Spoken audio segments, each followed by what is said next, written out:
Hello, friends.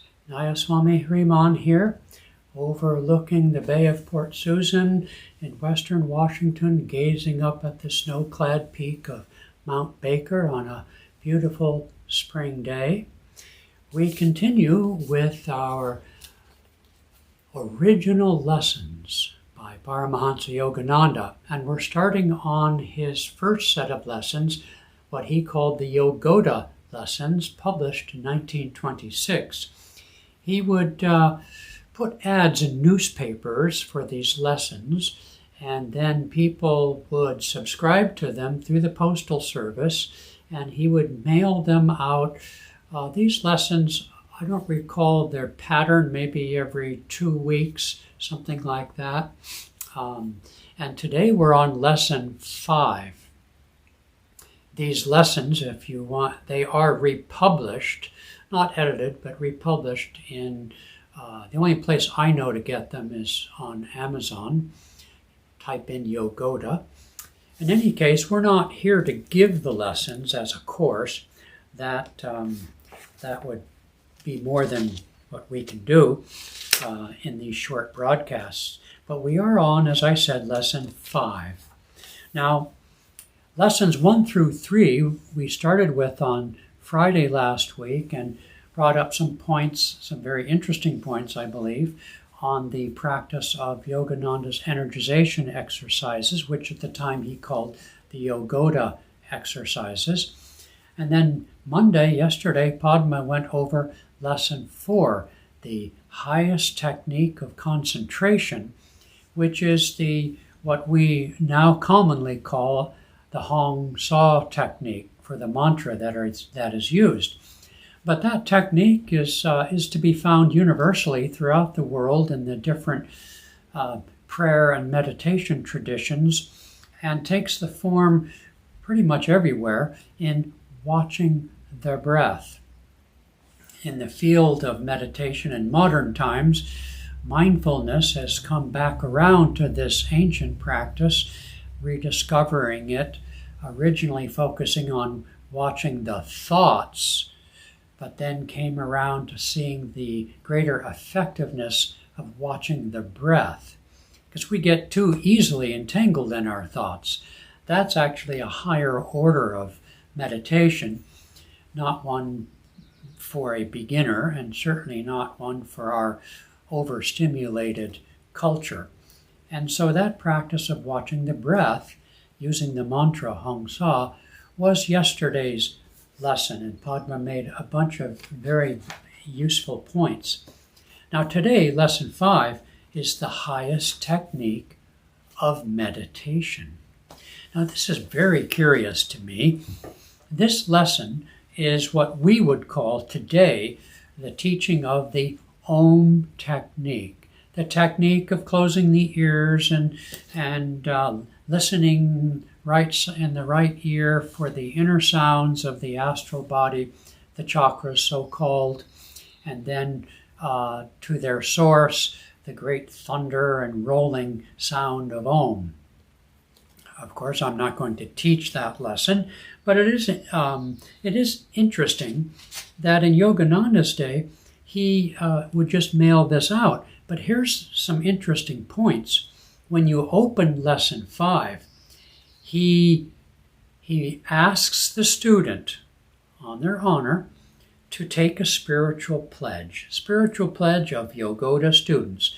Now, at Ananda worldwide, we ask students to take a pledge, similar to this, a pledge of discipleship, before receiving initiation or instruction, at least, in this technique, the so-called Om technique. I suspect it has many names, but in any case, so I wanted to point some highlights about this pledge that students are supposed to take. One is the pledge to do the Yogoda exercises and the the Hong Sa technique and this technique every day, to set up a little temple of one's own, a little corner for meditation, and covering the chair in a certain way, facing east, all the things that we teach in meditation. All of these things in these lessons are what we teach at Ananda. Okay? There's no big difference. But there are some just quaint and cute and powerful phrases that he uses. I will consider myself the minister of my temple, to correct myself and teach the audience, consisting of my diverse, untrained thoughts and feelings, so that I may be an ideal example and of real service to my fellow beings. And I consider it my duty and make it my business to become better physically, mentally, and spiritually every day. And at the end of the day, I will ask, have I helped anyone today? Have I given a little money to a charitable purpose? And have I practiced these lessons? And then he goes into a very charming, very inspired suggestion for your own personal Sunday service. You see, in those days, they didn't have the internet. He just had these lessons. They had phones, of course, but in terms of students, hundreds of students all over America, how could he do a Sunday service for them? There were really no churches at all. He didn't buy Mount Washington in Los Angeles until about this time, but that was just one place. So he gives this temple service, and he has you do a prayer and do some affirmations, chant Om, practice the techniques, energization, and so on. And then give a little donation. He created a little box where you would have it there, and you would put it back in his day in the 20s, a few cents really, in this box, and that was to be sent to the headquarters in Los Angeles. And then, this is the part I wanted to get to, then you would do this pledge. I will live by the following moral and spiritual rules. I will not judge others, only myself. I will strictly refuse to hear or read unkind discussion of others. Yogananda had certain feelings about the yellow journalism of his day, which, if you think it's bad nowadays with fake information, it was really not much different then. I will love all temples and churches as my Father's home, but I will be loyal to the teachings of Yogoda, meaning self-realization. And I will help spread these ideals. I will try to be efficient in everything I do. And then at the bottom, the student should sign this pledge and keep it in his meditation room. So you sign this pledge that you'd be loyal to these teachings, that you'd help spread them, and including donate to them, and so on. Okay, so let's take a look then at some interesting points about listening to the inner sounds by closing the ears and so on, the technique that he gives. Swami Kriyananda gives the technique in his magnum opus, The Essence of the Bhagavad Gita. He also gives it in his lessons in self-realization, which are largely unpublished, but we're working on those to make them available. In any case, he talks about the importance of having that special place for meditation, as I said earlier, to put a blanket over your chair. He never could teach realistically, especially through the written word, how to sit on the floor. He had enough obstacles in coming to America without having to train students to meditate on the floor, cross-legged and cross-eyed probably. So he almost solely emphasized sitting in meditation in a chair. And I think that's important for all of us, because we get so attached to the outer form of everything we do that we think to practice yoga, to practice meditation, we have to cross our legs and, as I like to joke, cross our eyes too. So he gives the Om technique, but he emphasizes here in a way that perhaps we don't as often as we should. He emphasizes the relationship to listening to Om, to seeing the light of the spiritual eye. And he says, don't be satisfied. Other lights will come, he said, while gazing with closed eyes through the point between the eyebrows. Other lights will come, but do not be satisfied until you get the spiritual eye.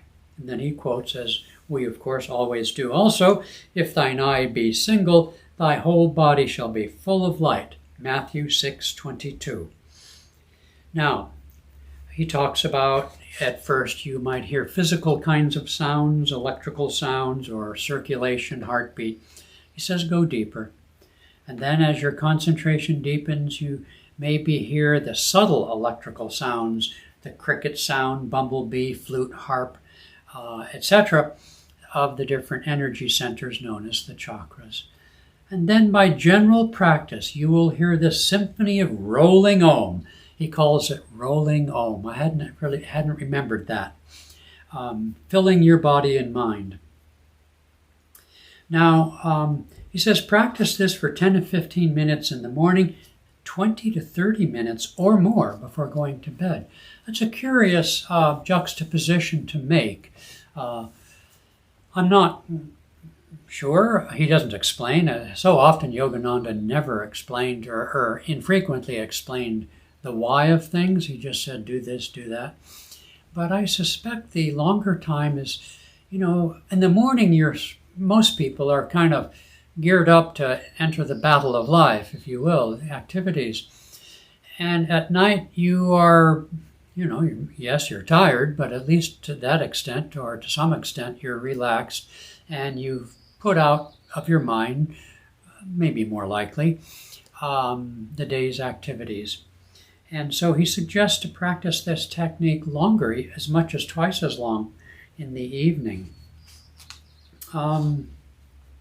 Intensity of mental effort while practicing and duration of practice, both are needed to reach higher and higher stages of concentration. And then he goes on. Note, he says, you have absolutely no idea of the wonderful realizations and intuitions this technique will bring to you. If you practice it regularly, faithfully, and reverentially, you will get them all by and by. Sometimes with open ears you will be able to hear the vibrations, and in time you will be intuitionally in tune with the cosmic vibration. All realizations simply cannot be named here. Now that's an interesting thought, isn't it? To be intuitionally, how does he put it, intuitionally in tune with the cosmic vibration. It's the soundless roar. It's the vibration of silence. Swami Kriyananda would sometimes say, like when someone is talking to you, or said, listen for feel the silence between the words, between the sentences. Listen to what is meant, not just the words that are said. In other words, live more intuitionally. Now, a good way of putting that is live by feeling, but I don't mean emotions. I mean listen. This technique develops the art of listening. And if meditation is anything at all, it's receptivity. It's the art of listening. Now, in the technique, we're actually literally listening for very subtle sounds. But those sounds really ultimately are vibrations and are ultimately felt intuitionally. Now, the inner sounds, you do hear them. As he said, you can hear them sometimes when you get in tune with these things without any technique or mudra, but with open ears. And that's an astral level. The causal level, he says, is when we feel that vibration, even during daily activity. Remember, he says, the practice of this technique will give you an absolute command over the mind. It will enable you to focus quickly in the most intense way on any object of thought, intellectual, physical, or spiritual. It will produce in your life tremendous power of being active. Above all, it will bring you in touch with the soul and the Great Spirit. He uses this term, the Great Spirit, which I love because I think of native American Indians, the Great Spirit. It smooths, I like this, it smooths and rests the nerves and brings about the most desirable bodily conditions. You heard it first, maybe. Okay, great souls, you just have to stay tuned for what's next tomorrow. Padma's going to bring it to you, so don't forget. Om, Om, Om. I'm going to play, before I forget, a 1-minute prayer talk by Yogananda. Oops. Here we go. Your hands. The blessing of the great presence of God drops down upon you to the antenna of your hands. And may that love of God settle in your brain and your heart forever and forever. That is my wish and my appreciation for the love of you all which is behind those gifts, the imperishable gift. I vow to the great God in me and in all of you. Joy and blessings from Paramhansa Yogananda.